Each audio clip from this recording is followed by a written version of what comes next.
I think that's not helpful to everybody. And I do agree that franchising, you have LPL and NA, and I don't think EU will franchise for quite a while. No, I don't think they're prepared right now. I think one, it's not culturally accepted there. It's not normal for them. And two, I don't know if maybe Riot has the confidence for 10 teams that they want to permanently partner with right now, or like 10 teams of talent that they want to partner with. I think the region, from their perspective, may not be there.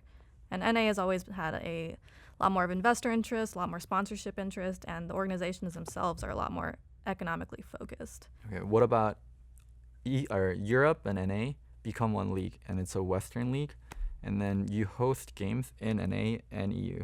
It's just one big ass league. So you're talking like, would it be like 18 teams? Would it be like city based, or would everybody go to LA, everybody go to Berlin, and you would keep kind of like swapping between the two? No, we go back to LAN tournaments. So like you would have like, I guess like maybe 2 venues in Europe and 3 venues in NA.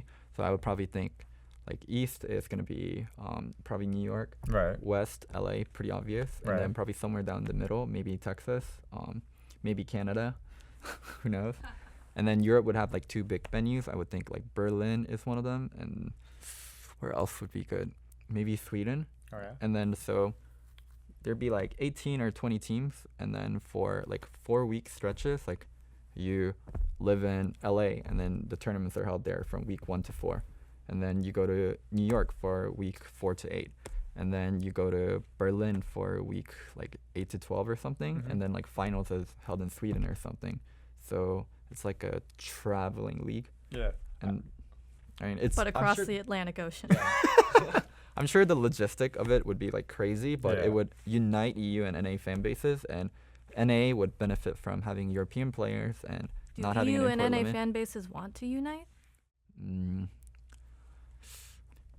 Regardless of if they want or not, if it's better for the league, I don't think the want should matter that much. If it'll grow the league, and if like EU's gonna die without franchise, I think not say it will, but maybe like it's fucking die, or maybe it dies without franchising, or it's looking like it dies. Why not just combine the league?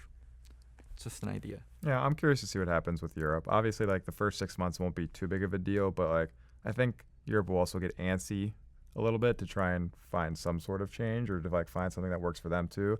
I know G2 Oslo or Ocelot was talking about like how he's not super happy with it, but like at the same time he understands why. Like a lot of it's a cultural thing, but like you can only do that for so long until something needs to change, right? Especially if franchising shows to be helpful or popular or bring more investors, et cetera, et cetera. The investor part is huge. So say a lot of big investors comes in, like let's say Jerry Jones comes in, Cowboys owner. Guy's like a billionaire. So he's going to be like, okay, I want the best players. And then he's like, okay, so what's the current market price for like a player? Okay, let's 10 times it. I want the 5 best players. So now like NA players are getting paid like 10 times more than what European players are going to get paid. And then the content around them is better, the coaching staff around them is better, the lifestyle is better. Like as an EU player, like if I'm as good as an NA player or better, and they're making 10 times more the money I'm making, they're getting that much more fan base and exposure, like I'm not going to be happy. I'm going to want to move. And I think with franchising, we are going to get investors like that, and the money that's coming into the scene is going to be way more than, NA already dwarfs EU in terms of salary a lot of the times, but once franchising happens and investors come in and they want the best teams possible, like sport owners, like, I wouldn't say egotistical, but they do have big egos because they do make a lot of money and they are one of the richest people in the world. So why would they be okay with having a losing team? I'm curious to see, because I think franchising will bring a lot of different types of teams and investors. So like I think you'll see like teams that you might have a team like that, right, where it's just they're getting paid a ridiculous amount, and then maybe you'll get a team where it's not like that.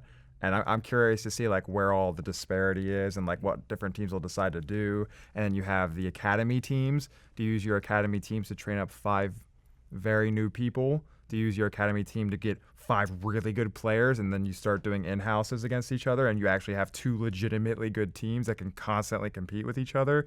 Like what you do with your money and what you do with the investors' money, I think is going to be like really, really needed to like have a ton of focus on, a ton of like we're research or looking into, because like I think how you spend your money in the next 6 months to a year in regards to franchising is going to matter a disgusting amount. Like it already does now, but I think it's going to be even more so for franchising. For more league interviews and analysis, subscribe to our channel. You can also find stats, discussions, and more on our website and mobile app at blitzesports.com.